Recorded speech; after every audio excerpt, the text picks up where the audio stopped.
What up, guys? Welcome to another episode of Outside the Box. It is the best podcast happening right now. It's about sneakers, it's about life, it's about everything outside of, I guess, the sneaker box for the most part. I am Jacques Slade, aka Kustoo. You probably see me on the web somewhere talking about sneakers. But this show isn't about me. This show is honestly about the two other guys that I have on the show because they are the brains behind this outfit. I'm just the guy that runs my mouth.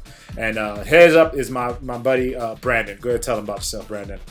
Yeah, you're being a little too modest, Jack. You're kind of killing it yourself, but appreciate the introduction. I'm Brandon Edler, content manager at Finish Line. Really glad that you guys have been tuning in. Appreciate all the comments everybody's been giving us, and I want to kick it off over to my guy, Nick Engvall. What up, guys? Nick Engvall. Just I'm just the third wheel in this party, really. So he's the third wheel in every party. Every party. All lies. Those guys are important. I keep trying to tell you guys, these guys are really important. I'm lucky to be here myself. But today we're going to go into a topic that is fairly new, as the shoe was just released, and it's the LeBron 13. Now, it's crazy to think that LeBron has 13 signature shoes already. Just saying that alone makes me feel old. But there's a couple things we want to talk about when it comes to LeBron 13, and I'm going to start this off with just talking about how much that shoe leaked before it was actually announced. I'm so amazed still that shoes can leak so much before they're released. You would think that the companies would have a handle on this by now. Nick, you had the opportunity to work at a retailer. Do you know a little bit more about the process, the manufacturing, to how when you guys get it, and all of those sorts of things that could kind of maybe how can we plug this gap? I think like the process is well before it even comes close to retail. It's, like as a retailer, you're probably only seeing that product. I mean, aside from samples, which you probably see 6 months, maybe even 8 months out if you're lucky. The shoes don't make it to a retailer until, 3 weeks, 4 weeks at the earliest. And I think that, like that is the challenge in all of it. Like you have the manufacturing always being in, other countries, and you don't really have the same kind of quality or the same kind of control standards that you would have, say, in a retail store or in that corporate office where everything's done in one place. So, I mean, to me, like, it's something that's always going to be a problem. It's almost like, there's been fake, Louis Vuitton bags for as long as there's been Louis Vuitton bags. So that's my opinion, though. I don't know. What do you think, Brandon? Yeah, I mean, Nick's definitely on point in terms of from a retailer standpoint. The shoes don't really get there that early. I think a lot of it happens from the manufacturing standpoint where it's in a plant, somebody's going to get a hold of it that shouldn't. Or, in this case, I think one of the first times we really got a good look at the shoe was when LeBron actually wore them himself out at an academy in California. Is that right, Jack? I feel like you were one of the first people to cover that. Yeah, he wore them for the there was like a Nike basketball tournament out here. They had some of the top high school kids out for like a camp. Yeah, so I mean, it's just getting into the digital age. It's impossible to really keep anything under wraps. I mean, you look at any shoe, any album, any movie, whatever, we tend to see it before it's ever supposed to be presented to everybody. And I mean, that's just the nature of the business, is these companies making sure that they react to it is in the best way possible so that they don't ruin their marketing plan. But when it comes to Nike and a lot of big brands like that, I don't think they're overly worried about that stuff. It's just going to come with it. I think they're prepared for it to a certain extent, and they just kind of keep pushing forward with what they had planned on doing because they realize that's the best way to really premiere it to everybody. All right, now call me cynical here, but I'm going to say that these leaks are part of their marketing plans. I think that somewhere down the line, they realized stuff was leaking, and it was like, all right, somebody get some really bad carpet and really bad lighting and like a BlackBerry and take a picture and put it on a site where they have to really look for it. And that's how the shoe first gets out there. And that's how they do their, their focus groups, the internet focus group on the first look at a shoe from a BlackBerry from 1988. So I mean, I still miss my BlackBerry. I don't know why you have a thing against Blackberries, but You know, Well, the Blackberries were awesome for typing, but they sucked taking when it came to taking pictures. that's true. I That's think true. we can. I think we can all agree on that. So now, but now the LeBron has officially been unveiled, the LeBron 13. Um, Brando, what are your first thoughts after like seeing an official look at the shoe from Nike? It's. I think it's going to be a good performance shoe. I think in terms of what LeBron's going to be able to wear on the court and do something strong in it and not, have the issues that he did a lot with the 11.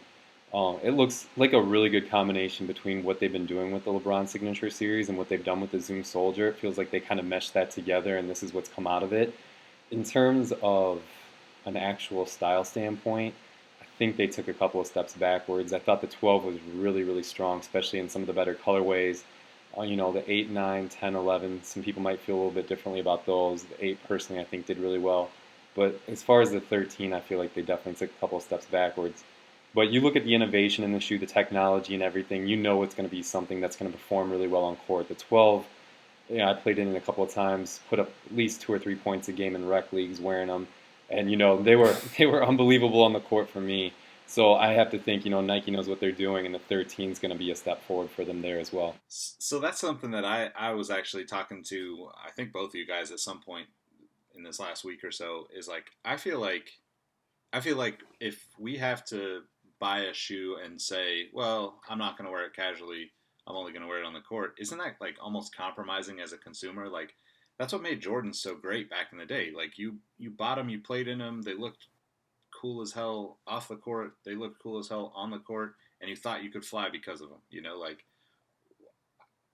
Like is there, to me it feels like there's got to be some sort of balance there, because not everybody wants to look like they're a baller in the technical sense. Not everybody wants to have Yeah. like knee braces on as they're walking around with their camo shorts and Supreme shirt. Like that doesn't really work.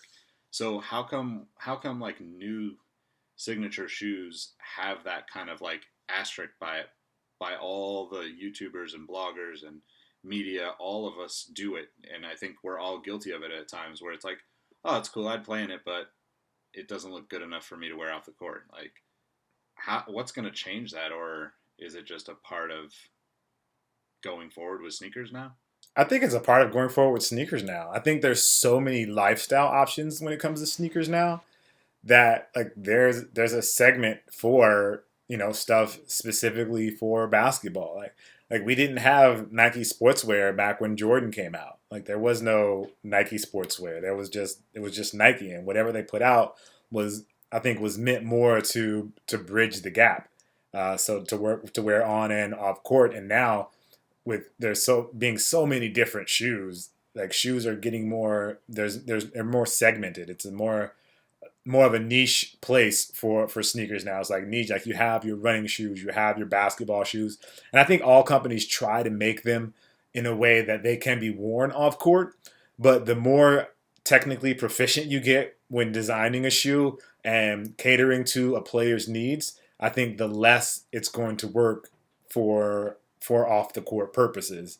Now, obviously, I'm not the style guy. Brandon's more stylish than both of us probably put together. So Brandon could speak to this as well, but that's kind of where I would say things are headed. That as they get more technically proficient, the lifestyle aspect of those shoes is going to be sacrificed. Yeah, I think you're right, Jack. That's definitely the direction they're going in. And, you spoke on it with the lifestyle, how that's, transited into a completely different group by itself. You look at Harden's likely going to get his own lifestyle shoe with Adidas. That's kind of the rumor. Obviously, Westbrook's getting his own lifestyle shoe. Seems like they're trying to find a way to hit both markets for people. I think the biggest thing that these brands need to take into consideration is, yeah, there's a lot of kids buying up sneakers every month or however often they do it, but there's also a lot of people that aren't going to drop $200 on a performance sneaker and then another $150 on a lifestyle sneaker. And I think that's the biggest thing that a lot of people miss is you had that style and that basketball sneaker and it was affordable, whereas now these performance sneakers are getting up to 150, 175, $200, and once the kid gets that, they really don't have a whole lot left in their pocket to go out and grab the lifestyle stuff. So, it's kind of tough, and you've seen how that's affected a lot of these signature shoes over the last couple of years. You're seeing them sit on shelves a lot longer, and We kind of talked about that a little bit last week with Jordan brand stuff in terms of just being way too many colorways, everything's oversaturated. But I think the price point definitely had something to do with that. That's why the Kyrie one's so successful. That's why the Curry one was so successful, because they had a price point where people were able to afford that sneaker, plus run out and grab another pair of shoes that they can wear off court and not feel like they're spending every last dollar that's probably going to be given to them for shoes over the course of a year. Yeah, I would definitely agree with that. I think like it's almost like it's the modern day version of the $30 budget that I had back when I was a kid, where it was like I can't get anything that I really want for this price, but if I am smart about it, I can find something discounted or something and get convince my parents to drop 60 and make me wear them for 2 years or something. Oh, there you go. I don't think I ever thought of that as a kid. That's a good idea. Oh, get me these and I'll wear them for 2 years. Oh Ultra man. Forces, man. Ultra Forces. I did that. I did that like seventh and eighth grade, eighth and ninth grade, whatever it was. Repainted the soles. The air bubble was squeaking like crazy by the time those 2 years were up. But it's what you had to do. I had to help my uncle do electrical work, so to get something decent back in the day. That's a good idea, though. That's a good idea. So LeBron shoes are typically big and bulky, and I feel like that trend is continuing. Um, how does I mean? Can we? I think part of the lifestyle for like Jordan and stuff, it didn't seem like his shoes were big. Or they felt more slimmed down and smoother. I mean, as they got further along into his line, they got bigger.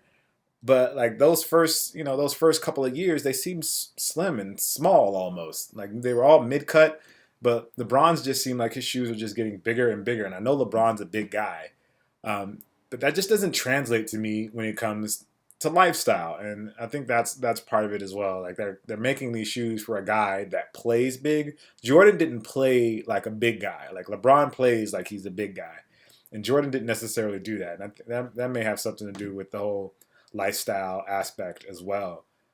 Something else I was thinking about the other day when I was thinking about the LeBron 13 is it doesn't seem like this shoe has made a big leap from the 12 to the 13.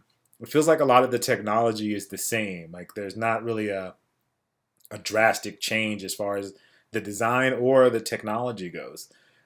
Is like Nike adapting like a iPhone Apple sort of philosophy here where they go, okay, we have the iPhone 6, it's going to be bigger and all this, and then we have the 6 Plus or the 6S where we do some technical things to it, but we don't really change the way that the shoe looks. I feel like that wasn't the case with prior signature shoes. Like the next shoe was always something drastically different to kind of get away from what you were used to, and that in my mind helped push you to buy something else because you go, oh, this looks totally different, so it's a different shoe. But that doesn't seem to be happening with the LeBron from at least from the 12 to 13. Am I just way off base here? Or am I just kind of making this up in my brain here? I mean, to me, the I think you're absolutely right. I think there's a few things that kind of cause that. And I would look at like the LeBron 7 and 8 as, like if a shoe was good and they didn't change much, that was it. Like the 7, the 8 PS were all very very similar. So like, and really those are kind of, I think, a lot of what you're calling like a bulky shoe. That's kind of where that fell off with the LeBron line, in my opinion. But I think like, and this is just my personal opinion. I think there's been a constant kind of struggle with LeBron to get him a shoe that he feels comfortable in. And Hmm. part of that is that, like you said, he's like, you know, he's a beast. He's a big guy, but he plays at speeds that are not, like he's it's not even fathomable for most people. So to me, I think that's the challenge, and I think like that this new shoe has like we posted it on the Sneaker History Instagram, but like Todd Cravenchi posted up a picture from Nike Talk back in 2002 2003, which is a Jason Petrie shoe design and concept from back then that looks exactly like, not exactly, but 90% like the shoe, the 13. And to me, it also, like, the first thing I thought when I saw it was the Hawk Flight from like the late 90s that Gary Payton wore. So those those things I think like were, elements that were almost like brought back, like, okay, well, let's try this kind of thing. And I don't think that, I think part of that is like, they're struggling with LeBron to find him a shoe that he's comfortable in. Maybe, maybe like the whole idea and concept of this designer designs this athlete's shoe for the long term is not necessarily the right way to do it. It obviously worked with Tinker and, Jordan, but it doesn't necessarily work with everybody else, because all the other athletes, have had shoes that didn't necessarily fit into their, preference, I guess. So to me, I think like those things play into it. And, I don't know if there's probably other elements to that, but it definitely is something that I think, we see in the design. And part of it is because we see all the sketches and we see all of this, marketing stuff, and we're able to like dissect it so much now where we weren't before. Right.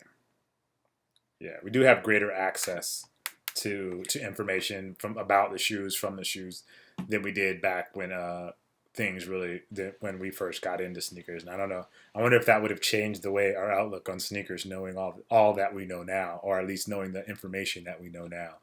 But let's talk a little bit about LeBron's legacy. Do you, we're at his 13th shoe. I imagine LeBron's going to play at least another 5 years. I can see LeBron playing another 5 years. He's this is his 13th year in the league. Maybe even another 7 years. Like Kobe's on his 20th year. I don't see any reason why LeBron can't go for another 5 to 7 years. So that'll put him at 20 shoes if he continues his relationship with Nike, which I imagine he will. Do you see, maybe 10 years from now LeBron having some retros? Yeah, definitely. I mean, I know that there was some serious talks within Nike about retroing a shoe. I believe 2 years ago, they were talking about bringing back the Zoom Soldier. Zoom Soldier. The oh my God, can't think of his first signature shoe for some reason. Zoom Generation. I'm sorry. Yeah, the Zoom Generation. They were talking about bringing that back and possibly some other shoes. So it's definitely been on their mind. I know me and Russ actually did kind of a back and forth piece. Russ Bankston, a back and forth piece at Complex. I kind of talked about reasons that they should bring it back, and he was kind of against it.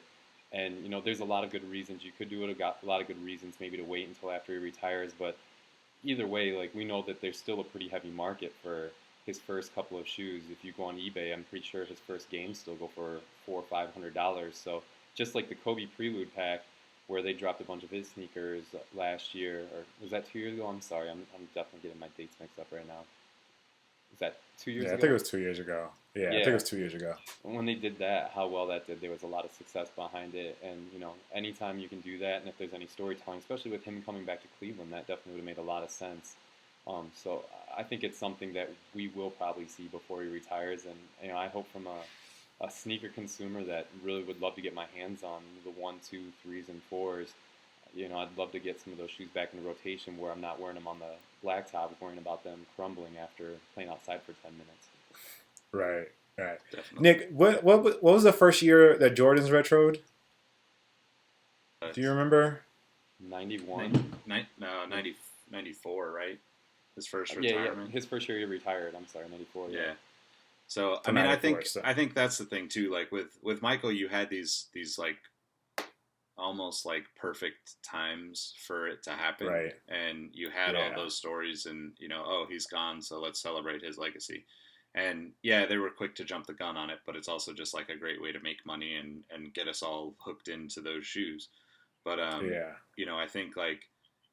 think with LeBron, we'll definitely see retro LeBrons at some point, and hopefully they do kind of like they did, with the Kobe line, where they're gonna celebrate it in a way that's, in my opinion, where you're really like putting an effort to make it nice and make it a super high quality, make it a big deal, and tell that story. Because as much as I would love to have like a couple of those LeBrons from back then, I wouldn't want them if they were just like your average run of the mill retro quality.